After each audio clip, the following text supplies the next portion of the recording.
Hey, mga kaibigan, no? Nag-uulan ng kambing. Oo. Gusto ikarga na sa sasakyan yung kambing. Uy, hindi naman. Makaano kasi dun, oh. Para mag-ulam Nakasabit. kami mamaya sa lot house. Hindi, inalasan niya na sa bid, mga kaibigan, yung kambing. Yeah. Tayo. Napapa-AIDS. Oo. Busog na baga? Well, siyempre, kain lang ng kain daw. Kumain kami dito, mga kaibigan. Diyan sina Kuya Bal, Ate Edna, Gilbert, no? Kasama namin ang Key Boys. Ayan. Si Joy, oh. Walang arte yan. Oh, di ba, Joy? Police kasi yan si Joy. Kriminal, ha? Mga kaibigan, dito na tayo sa eskwelahan ni Biancy.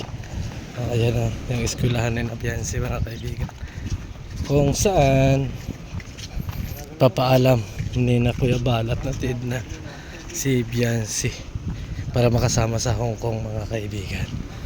Ganda ng ano, kasi, grabe ganda, ganda dito, mga kaibigan, sarap mag shooting dito, si Gilbert, ganda naman dito.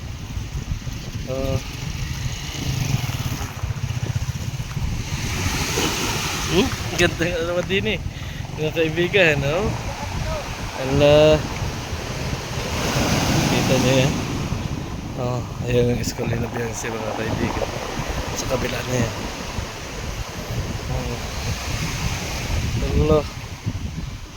Kasama din namin si Papa Eds, mga kaibigan, yung ibang K-boys, kasama din namin si Pure Health, si Norman, kasama din po namin, mga kaibigan. Pero siyempre priority doon si Papa Eds, priority doon ay si Papa Eds, mga kaibigan. Siya yung pusap-pusap din ng principal, kasama si Ate Edna.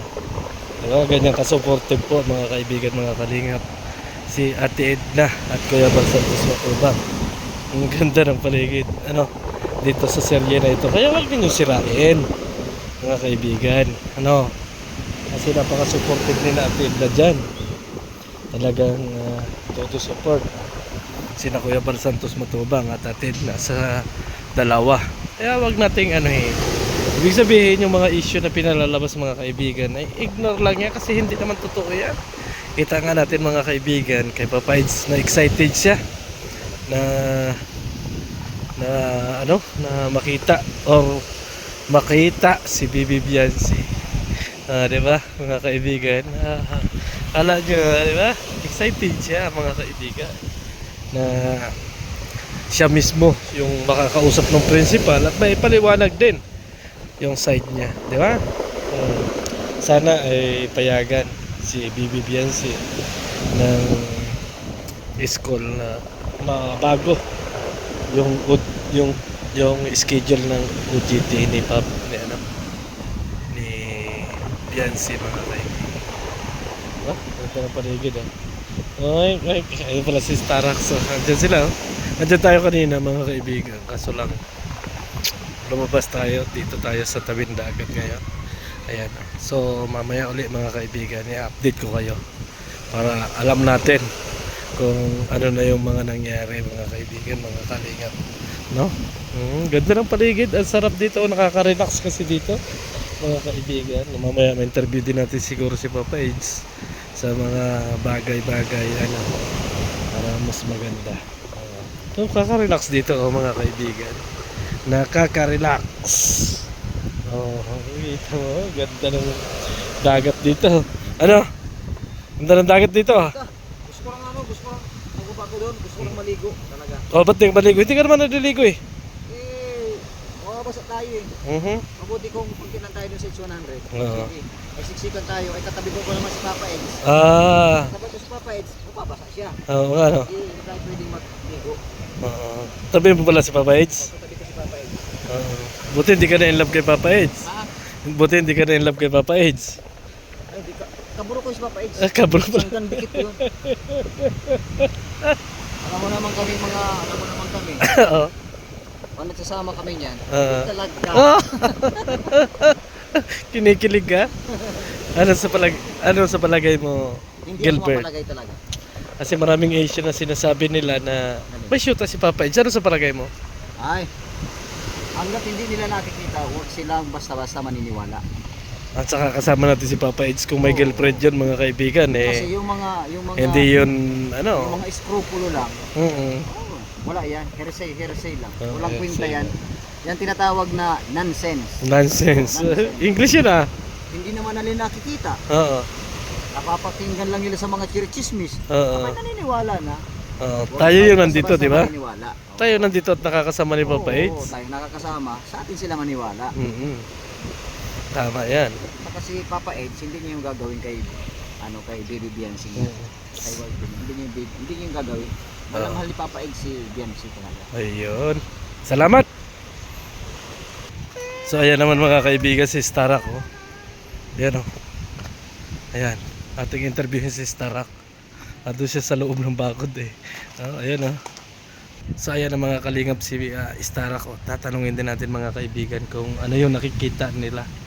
Dahil lagi nilang kasama, araw-araw nilang nakakasama si Papa Eds at si Biancy. Kung may katotohanan ba yung mga ibinabato ninyo. Ito mga kaibigan ay hindi kami nagtatakip kay Papa Eds. Ano nililinaw lang namin ang lahat. Starak, anong masasabi mo sa mga issue? Issue about sa Ay, Papa Eds, kung ano-anong issue may nagawa. ay kay Papa Eds. Mm. Yun na yun naman yun yung isa sa mga nakikita natin ngayon. Oo. Sana sa mga fans ni Eds ang mas masakit kasi ngayon yung mismo mga panatiko ni Eds, minsan sila pa kasi yung nagiging basher niya. Oo, totoo yan. Kasi sa pagiging panatiko nila, Oo. sumusobra na sila sa limitasyon. Sa palagay mo, maganda ba maging isang panatiko talaga? Yung Uber yung panatiko na. Bilang isang panatiko, kung ikaw isang panatiko sa isang love team, Oo. huwag naman yung sobra. Oo. Kasi minsan sa pagiging sobra mo sa pagkapanatiko mo ay nagiging kuwang ka na overthinking ka na. Oo, tama, tama. Over na yung may mga nakikita ka na minsan iba yung mga tulad nga ngayon may nakikita silang iba. Mm-mm. Kaya binibigyan na kagad nila ng mali siya. Mm-mm. Binibigyan nila kagad nila ng maling interpretasyon. Mm-mm, tama, Akala tama. nila ay si Eds ay gumagawa ng kalukuhan. Kaya ang nagiging labas ngayon si Eds yung nagiging kontrabida. Oo, siya. Siya yung nagiging kontrabida sa mga mata ng mga fanatiko, fans. Although di naman nila dapat gawin yun. Hindi sila mag-isip ng ganyan kasi si Eds ay, ang masasabi ko kay Eds, sobrang napakabait niyan kung makikilala lang nila. Mm-mm. Ni minsan ba nagkaroon ba sa Eds ng record sa Kalingap? Wala, di ba? Wala. At saka isa pa, wala namang vlog si Papa Eds kay Biancy, di ba? Wala, never siyang nag-behind the scene Kaya nga. bilang respeto niya kay Kalingap Prab. Oo. Doon pa lang makikita mo yung pagka-respeto niya. Oo, tama, Diba? tama. Si Eds may sariling vlog. Oo. Ang hindi ko lang talaga lubos maisip sa mga fans. Sila pa mismo yung gumagawa ng kwento laban sa kanilang inaangaan. Oo. Diba? Dapat nga kung talagang totoong sumusuporta at solid ka, dapat ang ilagi mong i-comment sa kanya ay yung napakaganda, yung Mm-mm. magandang Oo, comment. Oo, yung parang magkakaroon ng buhay si Buhay. Biancy at saka si Yan. Ido, di ba? Huwag silang mag-iisip na kung ano-ano sa kanilang iniidolo. Mm. Kasi pag once na nag-comment ka sa kanila o nag-isip ka ng ganon, hindi ka niyan solid. Oo, talaga, totoo yun Oo. ang inaisip Hindi ko. ka solid kung gaganong ka sa iniidolo mo. Mm. Kasi ang tunay na sumusuporta, tunay na nag-idolo, ipagtatanggol mo yung Oh, taong iniidolo mo tama. sa lahat ng tama. bagay. Oo, tama. Minsan ngayon, sila pa yung gumagawa ng kwento, Oo, di ba? totoo yan. Sila pa yung gumagawa ng kung ano-ano laban sa kanilang iniidolo. Mm-mm. So hindi naman dapat. Kaya ngayon, lumalabas na si Eds. Ito nyo, sobrang nasasaktan si Eds. Alam mo kung bakit nasasaktan si Eds? Ah, Dahil yung mga taong umahanga sa kanya, yun po yung nakikita niyang sobrang pag-isip sa kanya ng hindi maganda. ibig sabihin mo, yung alam niya nakakampi niya ay nagiging kalaban niya Yan. dahil sa maling akala, di ba? Yun. Masakit nga naman Oo. yun. Alam mo kung bakit ni Eds minsan hindi siya nakakapagsalita. Oo. Kasi kung kaya na control ang sarili niya, kinokontrol niya. Oo. Di ba? Nakapagbitaw siya, Oo. pero wala siyang ibang binanggit doon. Oo. Tingilan lang, Oo. bilang lang yung kanyang sinabi. Oo. Sabi niya sa live ni Kalinga kung napanood mo yun, Oo. ito yung masasabi ko. Kung maniwala kayo sa akin o hindi, wala na po akong magagawa doon. Wala akong ginagawang masama. Ang importante sa akin ngayon, nagtitiwala sa akin si Beyonce. Yun. Ay, so ayan mga kaibigan, ano, napanood ninyo at narinig ninyo sabi ni Starak, pero tatanungin pa rin natin siya kasi dumaan bagad diyan kanina si Beyonce at saka si Papa Eds. Ano sa tingin mo? Sa akin, alam mo sa tingin ko, wala silang problema. Oo, ang sweet, ano? Ang sweet nila. At saka sila yung kahit na binabato sila ng mga issue, pero andyan sila. Pinapakita nila na talagang Oo. yung kanilang relasyon ay Oo. hindi naapektuhan. Oo, tama. Kaya nga nakita ko doon dumaan kanina. Nakita doon sa video ko. So, kung iba-iba yan, di na yan. Mhm. Dahil issue, maapektuhan sila, pero sila. Oo. Ngayon, tingnan mo naman, si Eds, talagang gumagawa pa ng paraan para mayayos yung papilis ni Beyonce. Oo, kaya para nga, no? makasama ng Hong Kong. Yun ang hindi alam ng mga viewers, ano, akala nila pinababayaan si Beyonce, pero ito na yung patunay na dumaan talaga si Beyonce at si Ido dyan kasi nandito kami sa school, mga kaibigan. Ang saya baga. Ah, di ba? Saya. Saya. Tapos bibigyan nila na kung anong Oo. mga issue, Kaya kung nga. ano-ano. Hindi na ba pwede maging malaya si Eds? Oo, tama. Di ba? Mm. Eh, si Eds, tao lang naman yan. Mm. Minsan, bawat isa sa kanila ay minsan may mga kanya-kanyang mga obligasyon sa buhay, Oo, tama. pamilya, minsan busy sila. Oo. Yan, gusto yun man nila sa makasama si Beyonce palagi pero hindi man pwede.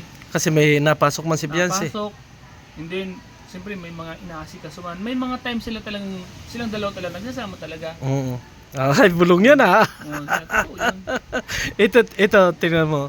Parang yung sila walang naging issue, ano, doon sa kanilang pagsama-sama kanina dito. Yung nakikita natin, di ba? Sila yung gumagawa ng issue. Oo. Samantalang itong dalawa, Oo. kaya kumbaga si Eds nasasaktan. Kung Mm. alam kung bakit nasasaktan si Eds. Dahil alam ni Eds yung mga sinasabi nila ay walang katotohanan. Yun. Oo. Dahil si Eds, ginagawa nila, biruin mo naman. Anong layo ng diet? Ito masalong-salong. Oo. Anong oras na Eds natin si Beyonce pag may mga okasyon? Oo. Doon na yan. Mga kaibigan. Umalis na kami. Ayan si Papa Eds, mga kaibigan. Umalis na kami dito sa bahay ni Beyonce. Oh, nag-vlog pala to. Kaya mo yan. Kayaan mo yung mag-vlog yan. Asa nandito at kausap na natin si Papa Eds, mga kaibigan. At hindi na natin ibinedyo. Pero nakita naman natin na relax si Papa Eds ngayon. Masaya sila ang dalawa ni Beyonce kanina. So hanggang sa muli, maraming salamat. Bye bye.